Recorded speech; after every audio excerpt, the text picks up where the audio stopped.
My name is Grafton Willie, but most people know me as Cap.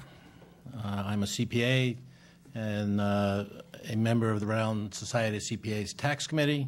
I'm managing director of CBIZ Tophius, a national accounting and advisory firm with approximately 80 people working in Rhode Island. And by the way, we have recently closed our New Bedford office and moved it to Rhode Island, so I am trying to boost jobs in Rhode Island, but I need to have you help us make a better business climate here. I also served on a number of the past governor's tax competitive committees. In the past, I have been a critic of previous budgets submitted by Governor Chafee, but I come before you for the most part in supporting this budget. The budget does not attempt to increase broad-based taxes, and which should not be done in the face of this economy. I'm here to speak in favor of Article 9, Sections 1 through 3, with a caveat that it may not go far enough in the areas of corporate tax reform, and I urge you to consider some of those. The Rhode Island corporate rate used to be 8%, which was not too bad when our Massachusetts was 9.5 and Connecticut was 11%. In 1989, the Rhode Island increased their rate to 9%, still competitive with Massachusetts and Connecticut. In 1991, the General Assembly lost their mind and raised it to 11%. It came back to reality in 1994. I think that was related to DEPCO. Recently, though, Massachusetts has embarked on a program of reducing their corporate tax rates, and they're down at 8% now, and Connecticut is currently at 7.5%.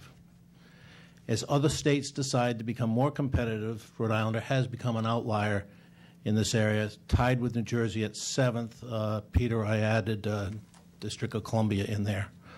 Rhode Island needs to stay competitive in the area of business climate comparisons. That is a real issue for us. If we had our rate at 7%, we would rank 27th in the middle of the pack nationally. And I think we would have the lowest rate in New England. That would be a comfortable spot for us to be in. While the corporate tax rate doesn't raise a lot of revenue in your budget, I'm not in favor of getting rid of it. I think there should be some assessments against corporations to support the state infrastructure that they use. I started my testimony by stating that I don't think you've gone far enough. I'm an advocate of lowering taxes and evening the playing field for all businesses. This is an approach you took in the personal income tax proposal, the reduced rates but eliminated deductions and credits for a revenue-neutral proposal. And I do think we're pretty much close to revenue-neutral from the returns that I see. Instead of picking on two tax credits to eliminate, the enterprise zone and the job development credit, which I concur, why not look at all the available tax credits? Since we changed the personal income tax system and eliminated most of the tax credits for the personal system, we have a parity issue between C corporations and S corporations. Why should a C corporation get an R&D credit or investment tax credit when a small business operating as a pass-through with the same types of business do not get the credit? Tax credits sound sexy and relatively easy to pass, but they seem to be designed to incentivize businesses, but from a practical standpoint of the CPAs here, they'll tell you they don't always work as intended when you actually fill out the returns, especially when you're dealing with out-of-state investors.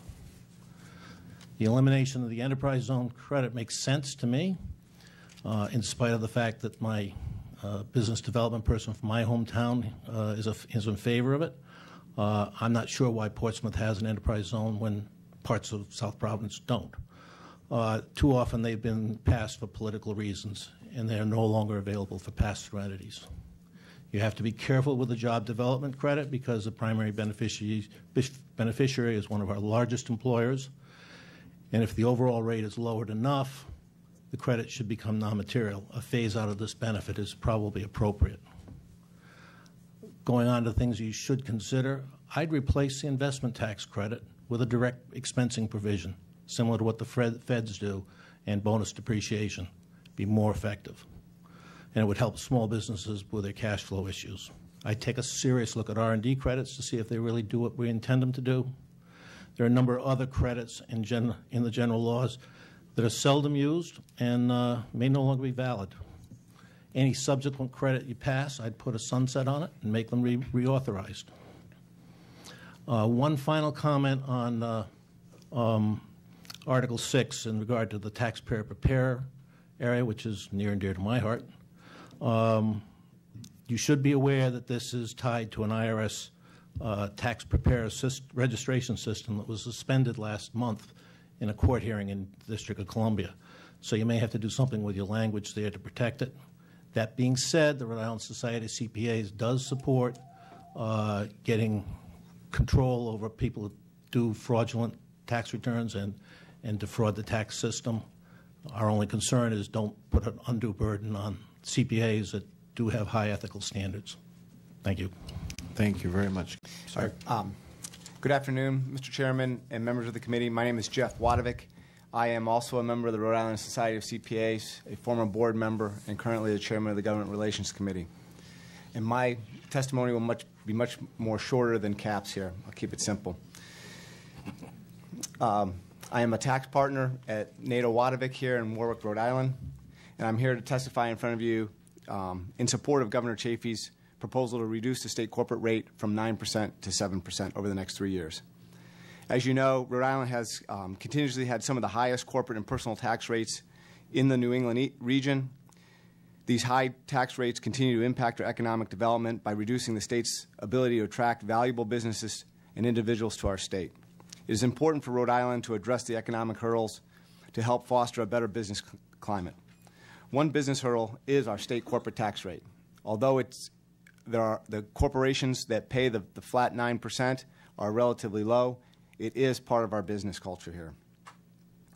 Our current corporate tax rate is 9%. The governor has proposed lowering it to 7% over the next 3 years.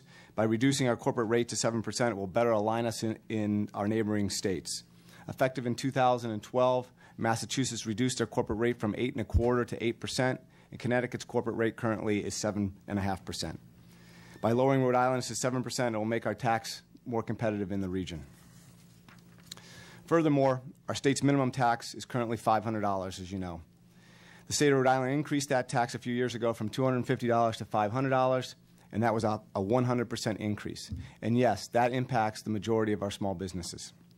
This tax is imposed on all corporations regardless of the size and whether they have profit or not. Just so that you know, our neighboring states have similar taxes. Massachusetts is $456, and the state of Connecticut continues to be $250. Again, that's a strong determining factor for businesses whether they're going to locate here in Rhode Island.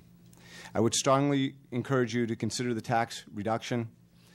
Rhode Island is a great place to conduct business. We are located in the heart of the East Coast, directly between New York and Boston. We must make our state competitive on the corporate tax rate and reach out and attract those business leaders to encourage them to stay and locate in Rhode Island. Thank you very much, gentlemen. Any questions? Representative Norton? Thank you, Chairman. Cap, do you have your comments in writing so we could provide copies to the members of the committee? With a couple of hand scratchings, yes. Thank you so much. Appreciate that. Thank you. Any Representative Valencia? Thank you, Mr. Chairman. Thank you all for your testimony, gentlemen. And Cap, thank you very much for your comments regarding sunset and reporting. We're trying to get things in our bills as well, so thank you for boosting that end. Thank you, Mr. Chairman. Thank you. Representative Ferry. Thank you, Chairman. Quick question. When you compare ourselves to Connecticut or Massachusetts, we have a certain rate, they have a certain rate, but we have certain deductions, they have certain deductions. Is it apples to apples? Because if we do lower the rate, and if we did like revenue neutral like we did with the personal income tax, then we'd still be rated better because the rate is lower, right? On the corporate side, you really are dealing with net income. The deductions are pretty much the same. Massachusetts does have a separate side calculation that adds a little bit of tax to them, even so they might be equal. But it's not like on the personal side where they didn't have deductions and we did. So I think it's going to be pretty similar on the corporate side because you're dealing with net income. If I may have one comment to Representative Valencia, you are proposing a bill to take the 199 deduction out of the calculations, and that's not an unreasonable thing. It's not necessarily a good tax calculation. Thank you. Thank you, Mr. Chairman. I don't often agree with you on things, so that should be recognized. Same here, Cap. It's not every day I'm agreeing with you, but thank you for your comments and thank you for your words. Thank you. My only question I had to the two CPAs, in Article 9, there's a section regarding the Tax Preparers Act. Any thoughts on that? I think in my testimony I mentioned that I don't want that to be used as a burden against CPAs who do have high ethical standards in doing their preparation. That being said, there are people that are abusing the system, and we personally wouldn't have a problem if they were not in business. I would concur with Cap. We do discuss this at the Society of CPAs, and we do encourage this type of legislation, as long as it's not, prohibiting those that are abiding by the standards. Okay, thank you. We actually worked with Dave Sullivan on his legislation. He came to us to review it. Cap, I think today's your day. Everybody's agreeing with you. You're agreeing with everyone. So I've got a whole list of other things. thank you very much, gentlemen. I appreciate your testimony.